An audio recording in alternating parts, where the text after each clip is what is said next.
હું વસોયા સંજય બોરવો ગીર અને મારે 70 વીઘાનો 1400 આંબાનો બગીચો છે અને છેલ્લા 7 વર્ષથી ઓર્ગેનિક બેઝ એટલે પ્રાકૃતિક ખેતી આધારિત ગાય આધારિત એ ખેતીના અમારે બગીચાનું 1400 આંબાનું 70 વીઘાનું ફાર્મ છે અને એમની કેરી અમે વેચીએ છીએ.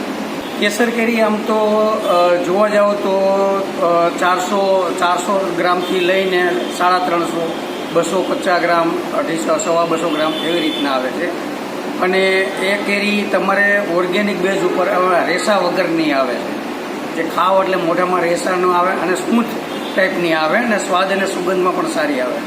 ગયા વખતે કેસર કેરીનું ઉત્પાદન 50થી 70% હતું, એટલે સામાન્ય ભાવ આ વખતેથી થોડા ઓછા હતા.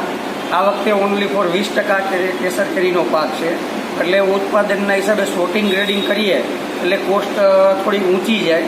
પણ જે મારા કસ્ટમરો છે જે રેગ્યુલર અને એક ટાઈપનું કહી શકો ગવર્મેન્ટ સેક્ટરના વધુ આવે છે.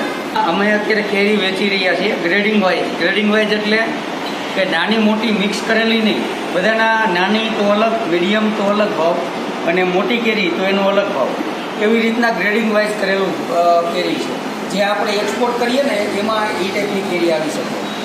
એટલે અત્યારે મારે 5 કિલોમાં જો આ ટાઈપનું છે, એક જ ફળ છે મોટું સાઈઝનું ફળ, પછી આ કાચું ફળ આવે, પછી આ મોટી સાઈઝની કેરી આવે, પછી આ મીડિયમ સાઈઝ આવે અને આ નાની સાઈઝ આવે.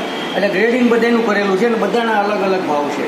પ્રાકૃતિક ખેતી આધારિત ખેતી એટલે કે તમારે વર્મી કમ્પોસ્ટનું ખાતર અમે યુઝ કરીએ છીએ અને બીજું એ ગૌમૂત્ર છે, આટાનો વર્ક છે, પેલો લીમડાનો, એ બધું મિક્સ કરીને ખાટી છાશ છે, એ બધું અમે પેલું દ્રવ્ય કરીને આંબાની માવજત માટે ઉપયોગ કરતા હોઈએ છીએ અને બેક્ટેરિયા પણ અમે પેલા ગૌમૂત્રમાંથી પણ ઉત્પન્ન કરાવતા હોઈએ છીએ. એટલે એ બેઝ આપણે પ્રાકૃતિક આધાર હતો.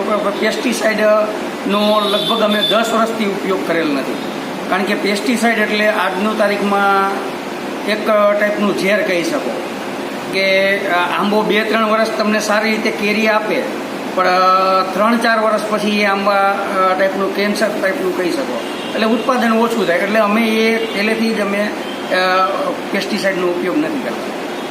અમારે કેસર કેરીને જે અમારે ફાર્મ છે એમાં અમારે અપેડા રજિસ્ટ્રેશન છે બાગાયતનું, પછી આપણે આત્મા એગ્રીકલ્ચરનું પણ સર્ટિફિકેટ છે, ગુપ્પોનું પણ સર્ટિફિકેટ મારી પાસે ઓર્ગેનિકનું છે.